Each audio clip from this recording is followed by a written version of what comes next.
नमस्कार, मैं हूं आपके साथ हेमंत कुमार। और युद्ध को लेकर के पिछले 2-3 महीने से लगातार जो अंतर्राष्ट्रीय स्तर पर उथल पुथल मची हुई है उसकी खबरें आप देखते आए हैं, सुनते आए हैं। लेकिन आज तारीख हो गई 4 जून 2026 की। तब आखिरकार अमेरिका ईरान के बीच की स्थितियां क्या हैं, उन पर ज़रा विस्तार से हम बात करेंगे, बताएंगे कि आखिरकार कहां पर धमाका हुआ और एक भारतीय के मारे जाने की खबर मिल रही है। और साथ ही साथ अब युद्ध की स्थिति पर ताज़ा अपडेट क्या आ रही है, अमेरिका का कदम क्या है, ईरान उसका किस तरीके से जवाब दे रहा है और आने वाले 2 दिन किस तरीके से इस युद्ध के जो है निर्णायक साबित हो सकते हैं। क्योंकि ये बार बार हम सुन रहे थे, कह रहे थे कि अब हो गया कुछ, अब हो गया, अब हो गया, लेकिन हो नहीं रहा। एक दूसरे पर धीरे प्रहार हैं, लेकिन युद्ध तो चल ही रहा है। सबसे बड़ा खतरा, सबसे बड़ी परेशानी तो आ गई हॉर्मुज स्ट्रेट पर कि उसका क्या होगा ये अभी तक पता नहीं है। तो इसकी वजह से बहुत सारी दिक्कतें दुनिया भर में पैदा हो रही हैं।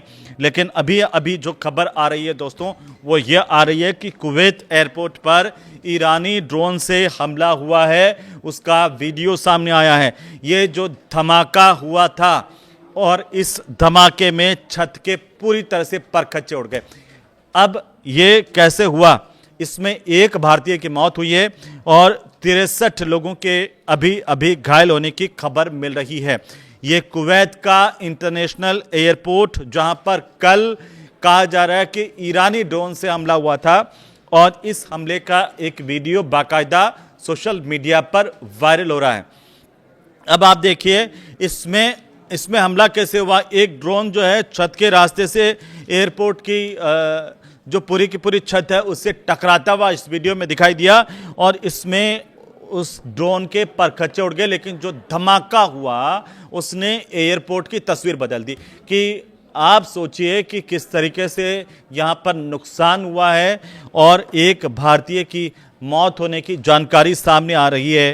हालांकि एयरपोर्ट का जो टर्मिनल फर्स्ट है, 1 नंबर टर्मिनल है, इसको भारी क्षति पहुंची थी। लेकिन उसके फुटेज अब जिस तरीके से आए हैं वो चौंकाने वाले हैं दोस्तों। लेकिन ये हमला आखिरकार क्यों किया गया और क्या वाकई ईरान का ये ड्रोन था जिसने हमला किया कुवैत के एयरपोर्ट पर, ये सवाल अब पूछे जा रहे हैं। लेकिन आपको मैं बताऊं कि ईरान जो है वो जंग रोकने का जो प्रस्ताव अमेरिकी हाउस में पास हो गया है कि ईरान के साथ जंग रोक दी जाए, इस तरह की खबरें अंतर्राष्ट्रीय मीडिया के माध्यम से मिल रही है। अमेरिका की जो प्रतिनिधि सभा है दोस्तों, अमेरिका की प्रतिनिधि सभा में की तरफ से ईरान के खिलाफ सैन्य अभियान से को रोकने से जुड़ा एक प्रस्ताव पारित किया गया है। अब भाई इसके मायने क्या हैं? क्या इससे युद्ध रुक जाएगा या फिर अमेरिकी प्रतिनिधि सभा इतनी मजबूत है कि ट्रंप को उसकी बात मानने के लिए विवश होना पड़ेगा, कोई हमला नहीं होगा? ये अलग अलग बातें हैं। लेकिन ये जो प्रस्ताव क्या है, प्रस्ताव में ये कहा गया कि अमेरिका के जो राष्ट्रपति है ट्रंप, उन्होंने कांग्रेस की मंजूरी लिए बिना सैन्य कार्रवाई को जारी रखा, जो वो नहीं कर सकते हैं ट्रंप। ऐसा बिना कांग्रेस की मंजूरी के सैन्य कार्रवाई को जारी नहीं रखा जा सकता है। ये इस प्रस्ताव की सबसे मोटी लाइन है। अब हाउस ऑफ रिप्रेजेंटेटिव्स जो हैं उसमें यह प्रस्ताव 215 और 208 वोटों से पारित हुआ। 215 इसके पक्ष में थे, 208 इसके विपक्ष में पड़े, लेकिन 215 वोटों के साथ ये पारित हो गया। 4 रिपब्लिकन जो सांसद हैं उनकी तरफ से भी डेमोक्रेट्स का साथ देकर ट्रंप के खिलाफ वोट किया गया है। और पिछले 24 घंटे के जो 5 सबसे बड़े अपडेट है वो आप जान लीजिए कि कैसे जो पिछले 24 घंटे में इस युद्ध को लेकर के महत्वपूर्ण जानकारियां सामने आई है। वो ये आई है कि अभी जैसे मैंने शुरुआत में बताया कि कुवैत के एयरपोर्ट पर ईरानी ड्रोन मिसाइल से हमला हुआ, जिसका वीडियो भी आया। एक भारतीय की यहाँ पर मौत हुई है, 63 लोगों के घायल होने के समाचार अभी तक हैं। एयरपोर्ट को काफ़ी नुकसान पहुंचा है और यहाँ से जो उड़ानें हैं उन पर अस्थायी अभी रोक लगा दी गई है। तो ये कुवैत एयरपोर्ट पर अभी किसी तरह का एयर ट्रैफिक नहीं है। ईरान ने कुवैत और बहरीन को चेतावनी दे दी है। पिछले 24 घंटे में यह भी हुआ है कि तेहरान ने कहा कि अगर किसी देश की ज़मीन का इस्तेमाल ईरान पर हमले के लिए हुआ तो वो जवाबी कार्रवाई करेगा। ये चेतावनी ईरान ने कुवैत और बहरीन के लिए दी है। अब ट्रंप क्या कह रहे हैं? ट्रंप जो बार बार बयान बदलने वाले व्यक्ति हैं, वो अब की बार ये कह रहे हैं कि ईरान ने परमाणु हथियार नहीं बनाने की शर्त मान ली है, लेकिन ईरान की तरफ से आधिकारिक तौर पर अभी तक इसे लेकर के कोई बयान जारी नहीं हुआ है। लेकिन ये दावा अमेरिका के राष्ट्रपति ट्रंप का है कि प्रस्तावित जो समझौता है उसमें ईरान परमाणु बम नहीं बनाने का वादा करेगा।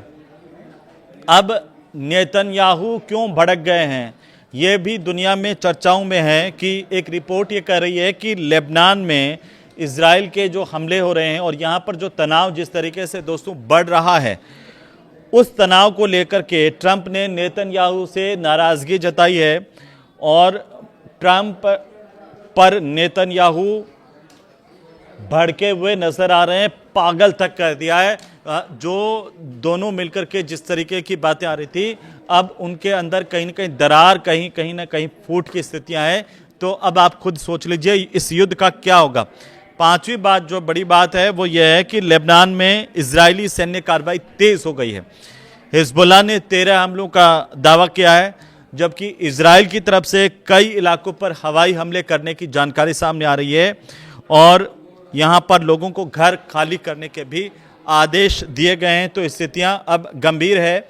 लेकिन इस वीडियो की जो सबसे बड़ी बात है वो मैं आपको बताने जा रहा हूँ, वो ये है कि अमेरिकी संसद पर ही अब ट्रंप भड़क गए हैं। ये सबसे बड़ी बात है। और ये कहा है अमेरिकी संसद को ट्रंप ने कि मेरी ताकत घटना देश हित में नहीं है, देश हित के खिलाफ है। तो ट्रंप क्या वहां पर राष्ट्रवाद के जरिए अपनी रोटी सेकने की कोशिश अमेरिका में कर रहे हैं? ये सबसे बड़ा सवाल है। चारों तरफ से घिरे हुए ट्रंप को क्या अब अमेरिकी राष्ट्रवाद के नाम पर अपना बचाव दिख रहा है? क्योंकि उन्होंने अब अपना आखिरी हथियार निकाल लिया जब संसद ने, जब वहाँ के हाउस ऑफ रिप्रेजेंटेटिव्स की तरफ से और एक ये प्रस्ताव वहाँ पर अमेरिकी कांग्रेस में पारित हुआ कि बिना हाउस की सहमति के सैन्य अभियान ट्रंप जारी नहीं रख सकते हैं। तो अब ट्रंप संसद पर ही भड़क गए। ट्रंप ने कहा कि मेरी ताकत को अगर घटाओगे तो ये देश हित में नहीं होगा। यानी कि ट्रंप ये कह रहे हैं कि उनकी ताकत ही देश हित में है और वो राष्ट्रवाद का सहारा लेते हुए यहाँ पर नजर आ रहे हैं। क्योंकि ट्रंप ने जो ईरान के खिलाफ जिस तरह की सैन्य कार्रवाई की और इस पूरे मामले में उनकी शक्तियों को सीमित करने वाले संसद के निचले सदन हाउस ऑफ रिप्रेजेंटेटिव्स के फैसले की ये जो आलोचना उन्होंने की है, उन्होंने ये कहा कि ये फैसला गलत है, इसका कोई मतलब नहीं है। हाउस ऑफ रिप्रेजेंटेटिव्स की तरफ से ऐसा क्या किया गया दोस्तों? वो ऐसा ये किया गया कि एक प्रस्ताव हाउस ऑफ रिप्रेजेंटेटिव ने पास किया और इसके तहत जो राष्ट्रपति है वो ईरान के खिलाफ सैन्य कार्रवाई तभी जारी रख सकते हैं, तभी कर सकेंगे जब कांग्रेस इसके मंजूरी दे या फिर युद्ध की घोषणा करे, वरना नहीं। तो ट्रंप अब जो बार बार जो गीदड़ भभकी कर रहे थे, दे रहे थे, ऐसा कर देंगे वैसा कर देंगे, वो उनके लिए क्या संभव नहीं हो पाएगा, ये अभी चर्चा में बना हुआ। लेकिन ट्रंप ने सोशल मीडिया पर जाकर के ये लिखा कि ये मतदान ऐसे समय में हुआ है, ये मतदान जो प्रस्ताव को लेकर के मतदान जिस तरह से पास किया, ये मतदान ऐसे समय में हुआ है जब वे ईरान के साथ चल रहे संघर्ष को खत्म करने के लिए बातचीत कर रहे हैं। तो क्या इस मतदान ने उनकी ताकतों पर रोक लगाने का काम किया है? ये देखने वाली बात होगी। इसका असर इस युद्ध पर क्या पड़ने वाला है, इसके लिए थोड़ा सा इंतजार कीजिए। फिलहाल ये वीडियो आपको कैसा लगा हमें जरूर बताइए। नमस्कार।